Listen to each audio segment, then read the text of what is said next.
following announcement has been paid for by the WZWA Network. Hello, everyone, and welcome to the WZWA Network, and welcome to my review show here of Stardom. Is it Stardom X Stardom or Stardom by Stardom? Let's just go with Stardom by Stardom. Osaka Summer Team pay-per-view from August 13th, 2023 from the Edion Arena in Osaka, Japan. This is the second time now that I've covered a Stardom show. And, you know, because I just want to start doing some different things. I want to start covering different companies and different styles of pro wrestling, like how I've been reviewing Triple Mania, which that review should be coming out hopefully within the next 24 hours as well. But, you know, the last time I did review a show was that, what was it called, like something Queendom, I can't remember, but that was a really fun show. I really enjoyed that. So I wanted to check out another one, and this one seemed quite interesting to look at. So let's get underway. We start off with a tag team gauntlet here with here we go. I'm gonna have a hard time here, but I'm gonna try. In this match we have Suzu Suzuki and Mai Sierra, Hazuki and Saya Ida, Momo Watanabe, sorry, shit, I already screwed up, and Rina, is it Azumi? Yeah, Azumi and Miyu Amasaki, Yuna Mizumori, Momoka Hanazono, also the team of Waka Tsukiyama and Billiken Death, Hanan and Hina, and the team of Donna Del Mondo, which is Micah and Thekla, Sayuri and Hanako, and Mirai and Ami Sarai. Jeez, I'm sorry. I'm trying. It's hard because there was no English commentary, so I'm trying to go by this and the pronunciation by what I remember the ring announcer saying. So it was going to be difficult for me following this because it is in Japanese. So I was going to try to follow along and figure out who is who the best that I can. The other matches obviously will be much easier with them mostly being singles matches. But anyway, Rina and Momo Watanabe, there we go. I got it right that time. They're the first team in, and they're taking on Hanan and Hina next in this gauntlet. It wasn't bad. Some things were slightly clunky at different points, but that could be forgiven. It's not a big deal. Hina and Rina worked very well together. I liked Rina's double knees off the top on Hina, which looked a little painful, to eliminate Hanan or Hanan. I don't know. In Australia, we pronounce things really badly, and Hina. Azumi and Miyu Amasaki were in next in unison. They worked well together as a team. I liked Rina's reverse suplex. That was nice. I'm popping for how much ladies scream during these matches. Good teamwork for the elimination of Oedo Tai with an interesting kind of Mahistral cradle. I'm really impressed with how big this tag team division is, by the way. Doesn't seem that there's a lot of tags going on in this gauntlet, but that's okay. It's a gauntlet. I'm seeing a lot of moves in this match that I've never seen before. This is really cool. This kind of makes me want to learn Japanese so I can watch this with the Japanese commentary and not have a problem. I couldn't remember who got eliminated there, but I knew that Hazuki and Saya Ida were in next. There was a little hokey spot with Ida doing some chops to the opponents. Ida's like a little bulldog out there. I really dig her stuff. There was a nice low bridge by Ida. No, there wasn't. There was a low bridge by Ida. That was a little bit of a stretch because the girl that she was doing it to flew over the top rope to the ring apron, and there was no way that she had pulled it down low enough for her to fly over the top. That's nitpicking. That's massive nitpicking.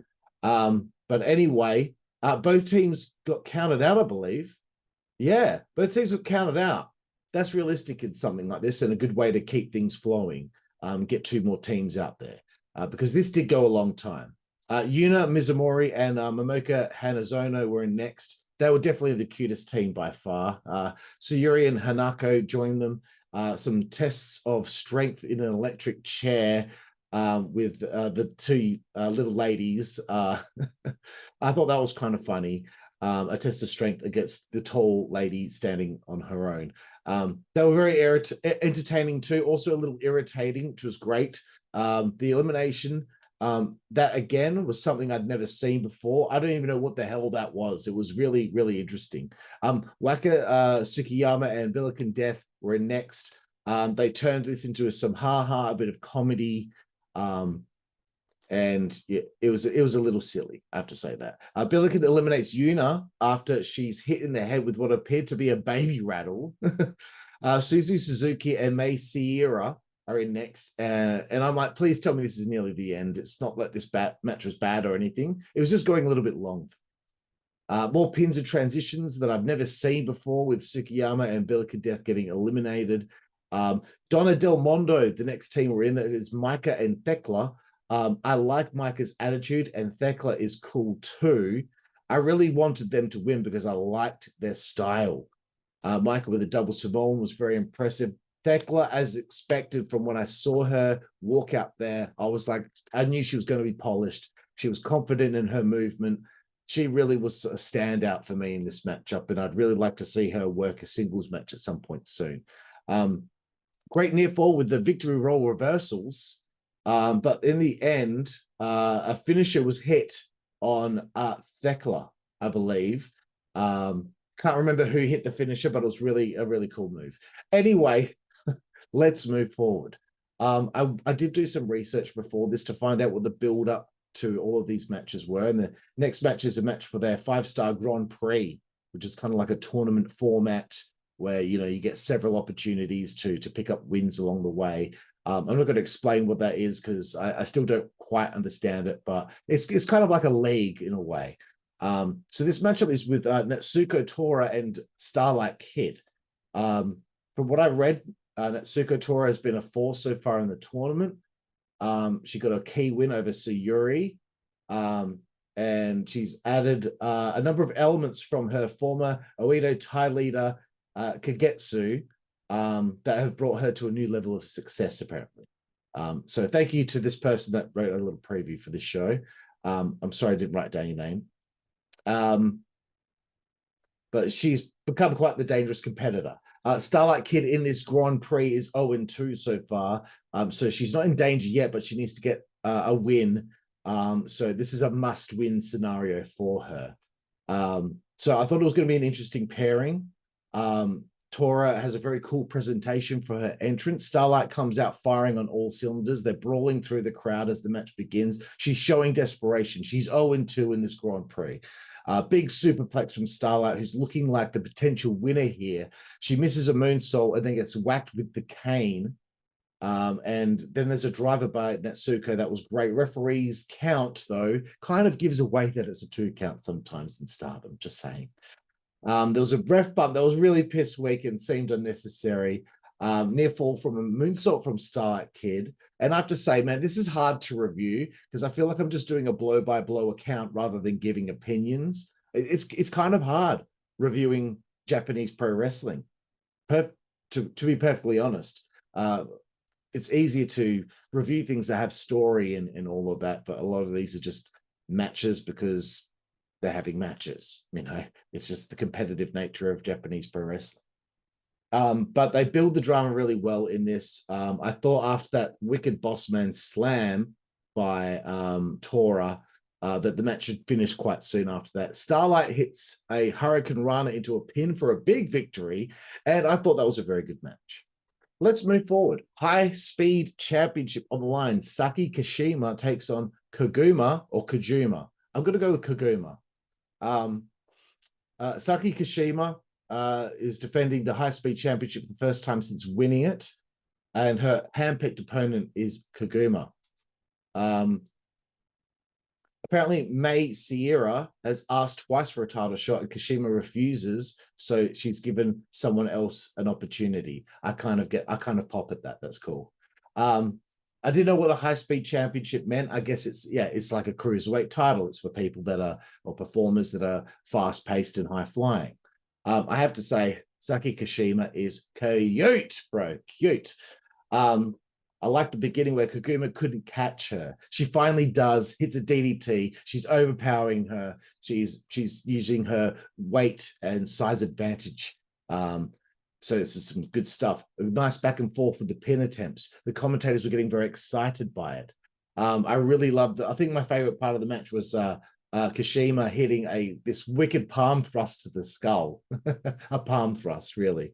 There was a clunky looking cutter off the second rope by Koguma. Honestly, the bump that Kashima took on that, it just seems like ladies have a hard time hitting that flat front bump in pro wrestling. I don't know if it has anything to do with their boobies or something. And I don't know if that, I'm sure that hurts when you hit them on the mat, but it just feels like every time I see a flapjack being executed, it seems like the bump is never really that great. But anyway, there were some great pin transitions. They were really something. And Kashima, it's Kashima, right? Kashima, yes. She ended up getting a pinfall out of all these pin transitions and reversals in ferocious fashion for a victory here. So that was a pretty cool match. Let's move forward again. I'm excited for this one, and I'm sure you know why. It's the Goddess of Stardom Championship match, Rose Gold. Mariah May and Mina Shirakawa taking on Restart, which is Natsuko and Sayuri Anu. The music between the matches is very cute. This company is very cute. Let's be honest. Very excited for Mariah May, because why wouldn't I be? She is like the most gorgeous woman on the planet. I really popped for the dance routine from the ladies at from Rose Gold. Sorry, I don't know why the dance routine or the entranceway really made me laugh. It was just so the choreography was so fantastic. It's just like you're about to have a fight, but you've got to do your little dance first. Very cool. Mariah is so pretty, and I'm all about Club Venus, bro. There was a lady on commentary. Let's see if I can find it. Because she was on commentary for a lot of the show, and they didn't put her name on the they did give like a, what do you call it? They put the name at the bottom of the screen. I don't know what they call it, but and I found out the attendance was 1,796 fans. No, okay, the Wikipedia does not say who was on commentary. Forget it, okay? Forget it. Anyway, she looks like Bayley. Honestly, take a look at her. She looks like Bayley. Really like the ring announcer, the female ring announcer for Stardom. So anyway, we get underway. Natsuko and Mina, very competitive to begin with.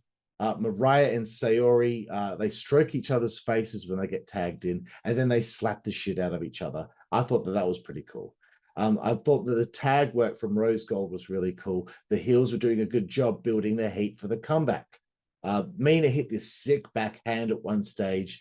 And another thing I want to say about Stardom, it feels like these ladies rarely botch, and rarely things look awkward at any stage. Considering how quickly they're moving around, I'm quite impressed. A big spinning backdrop driver from Mariah May. She hits a TKO, which the pin gets interrupted. I thought that would have been it. All four ladies were down. We've got a Doomsday face crusher. Very dramatic as we're heading towards the finish here. But then Mariah gets hit with like a straight jacket bridging German suplex, cops the bump sweet, and it's a pinfall victory. They lose the titles. So Natsuko and Sayori Anu are the new Goddess of Stardom champions. Crazy. Didn't see that coming. I really thought that the heels would go over there. Let's keep moving forward. New Japan Strong Women's Championship. My home girl, Giulia, defending against, I think it's pronounced you. Y-U-U-U. I think this is the first time I've seen her perform. But anyway, yes, I'm aware that I've called Camille my home girl and also Gigi Dollar my home girl. But Giulia is also my home girl. Thank you. So you made a return to the company in shocking form when Oedo Tai attacked Giulia at the press conference, accepting an open challenge made by Giulia on Yu's behalf. So Giulia comes out. I just think she's so interesting, man. There's something just so interesting about her. Like, aren't her parents like they're Italian, but she was born in England but grew up in Japan or something like that? She's so interesting. I don't know why. I just think she's adorable. She has a great jacket for entrance too. She's very cool. Recently on Twitter, I think it was on Twitter, or maybe it was on that new thing. What's it called? Threads. No one's using. Like that died in the ass quick, didn't it? I saw a pic of her drinking a beer in a hotel room by herself, and I'm like, I would so join you. God damn it. I'd love to have a beer with Giulia. Anyway, I thought Willie Nightingale, she did win the title by happenstance because Mercedes Monet got injured, but I would have had her have a little bit of a reign. Come on. I know it wasn't planned, but let's do something with it. You know, it's okay that you have to go left when you're supposed to be going right. Let's and just go with it, see how it goes. But anyway, Giulia is probably a stronger champion, and you want her on a show like this as champion. I thought the dynamic was going to be interesting considering the size differentiation. Is that a word? Differentiation? Whatever. So here we go. They really care about the holds in Stardom. They don't just quickly get into the nitty gritty. They have to build things up. That's how you do it. I did laugh at you hitting that funny steamroller off the ring apron to the outside. That was just cool. Giulia's tactics to battle their bigger opponent. Every time Yu is trying to hit some sort of power move, Giulia's locking in some sort of submission hold. She's figuring that this is her game plan. This is the only way she's going to be able to beat the bigger lady. Yu is thinking about her size advantage and trying to squash Giulia into a pin on the ground, just trying to squash her. But through that, she ends up opening herself up to be in a triangle choke. Giulia trying to slam her like Andre the Giant in the Silver Dome. Great stuff. Failed the first time. A crossbody on the bottom rope by Yu on Giulia looked very rough. Then, man, okay, spot of the match. A double underhook suplex by Giulia on Yu from the top rope. That was nuts. That was such a crash of a bump. Because she's a big lady. She's a big lady. They have a slap battle, which I kind of thought was a little bit out of place. We get the long-awaited cannonball in this from Yu. Then she hit a massive splash off the second rope. It was flush, and she doesn't go for a pin. I thought that was a bit silly. That's just me.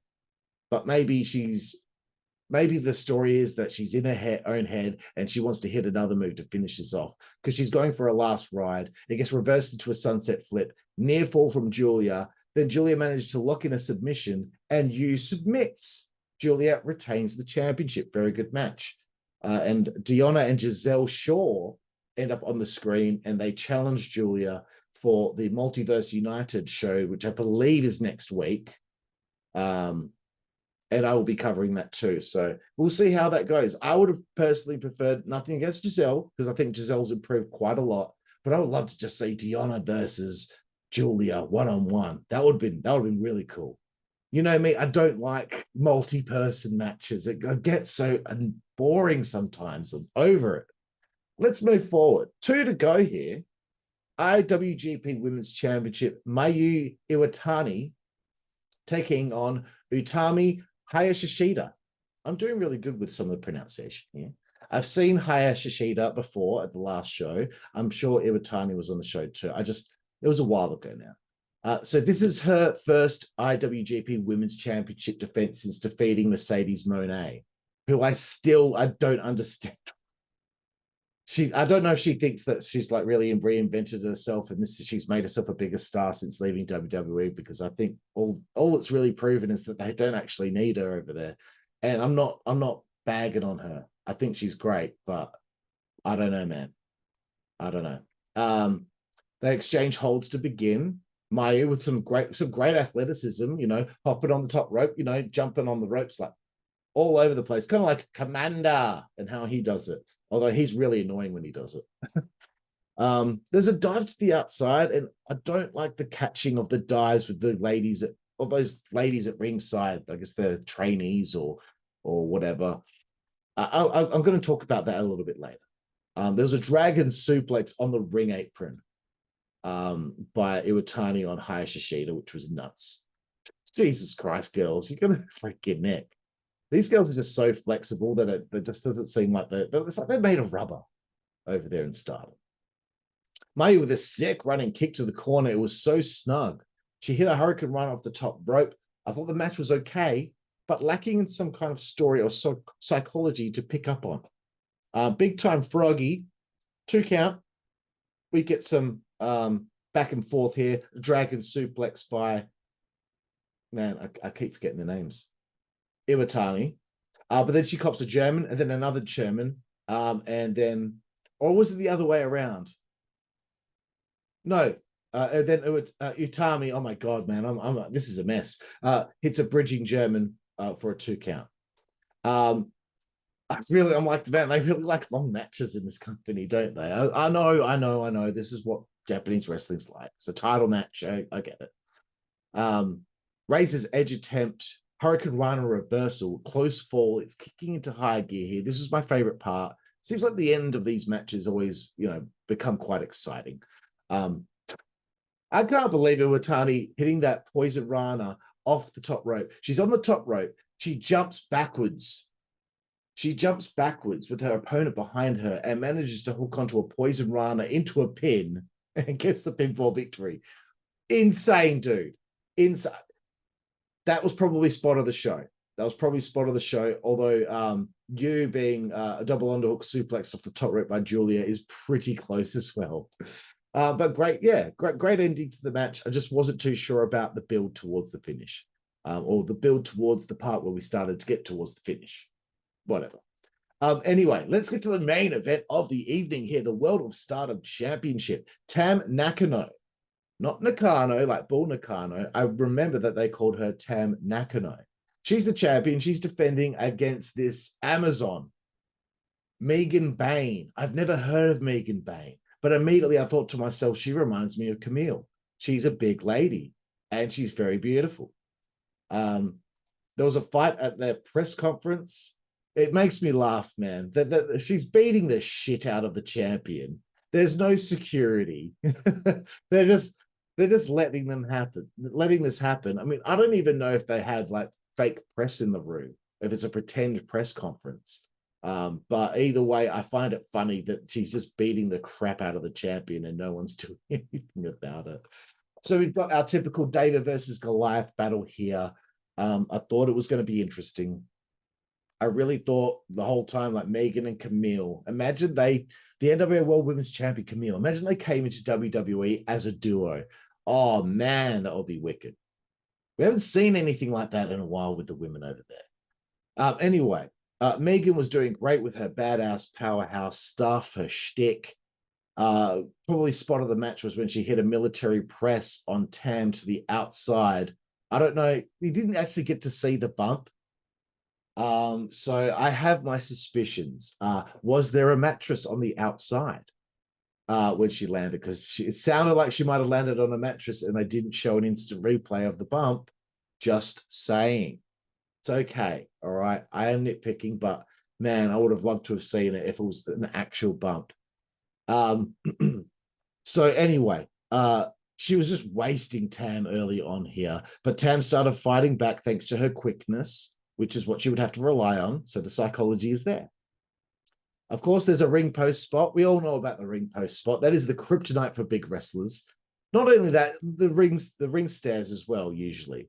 Like I always remember back in the day, like Kane was always so dominant, but if someone was going to get some sort of advantage on him, 9 times out of 10, the guy got pushed into the ring post or into the stairs. It's hilarious, man. But it's the kryptonite for big wrestlers. So, okay, here we go.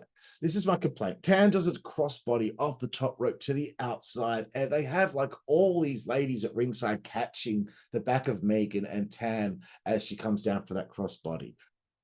Why do they have to catch them for every time? Someone, please, someone out there, if you're a Stardom fan and you're watching this review, please explain that to me, because it was just a crossbody to the outside. I understand if it's maybe like a dive over the top rope or a suicide dive through the ropes, and you're worried that maybe the lady's foot might get caught on the second rope and she might hit her head on the ground or something like that. But why do they have to catch them on every dive? It kind of ruins it. That's just me. Maybe some people don't really care about that, but if it were me, I'd be like, well, what's the point of me doing a dive? Because okay, the impact of me hitting the opponent might be there somewhat, but if we're just going to be like let down nice and slowly, like an old man, like getting into a hot tub, then come on. Anyway, Tam locked in a hectic submission hold that I've never seen before, and Megan was all tied up, wrapped up like a pretzel. Megan hit this Baldo bomb a la Prince Albert, A-Train, etc. That was wild, man. Another thing that I noticed though was Stardom, they got these ladies at ringside and they're doing the ringside cheerleading, hitting the mat. And I'm just like, I don't know about that. I know that the fans in Japan are very quiet, but I'm just not sure. Anywho, Tam gets hit with an F5. I thought that might have been it. Close 2 count, and Megan was getting pissed off. But Tam was like heading this massive flurry right at the end to try and beat the big lady. She ends up hitting a tiger suplex, and it was over. The little lady, Tam Nakano, manages to retain against Megan Bayne, who I was extremely impressed with. She may very well have been the performer of the show. It's tight. It's close. I don't know. Giulia did well, but like I'm really biased to her because I have a massive crush on Giulia. So anywho, there's the review. Is it Stardom by Stardom, Stardom X Stardom, Stardom times Stardom? I don't know. But that was my review of the show here from August 13th, 2023 at the Edion Arena in Osaka, Japan. Time for my final thoughts and rating out of 10. I enjoy watching Stardom. This is only about 3 hours of my time. I think I do need the English commentary because I do need context on stories and background information on some of the ladies. So I have more to talk about on these reviews as opposed to just talking about things that happened in the matches, which for most part, most of these matches didn't have a lot of problems at all. So I was just kind of giving a blow-by-blow account of what happened and how I felt about it. But if I'm going to give it a rating out of 10, I'm going to go 7.5 out of 10. I almost said 7, but I felt bad saying 7 because I don't know. It wasn't an 8. It wasn't an 8. Look at me trying to explain my rating system like Dave Meltzer. I have to give it a 7.5 because 8 is just wasn't an 8 to me. But anyway, it was fun, and I look forward to maybe covering some more of their shows in the future. So there we have it, everyone. I'm Karlifornia. This is the WZWA Network. You can find these sweet t-shirts on our store, Thunder Mifflin, on ProWrestlingTees.com. You can also join our Patreon. It's like $3 a month. You get extra stuff. That's too hot for our YouTube channel. That's pretty much about it. So stay tuned. Within the next 24 hours, you will also get my review of AAA's Triple Mania 31, I believe, from Mexico City. So that shouldn't be too far off, but I'm probably going to have to watch that tomorrow as it's about 11:30 p.m. at night here. And, I just watched a 3-hour show, okay? You want me to watch another? Do you want me to? Am I a slave for you? Thank you for joining me. I'm Karlifornia, and I will see you all down the road. Thank you. Network, that's the way we play. Good God Almighty.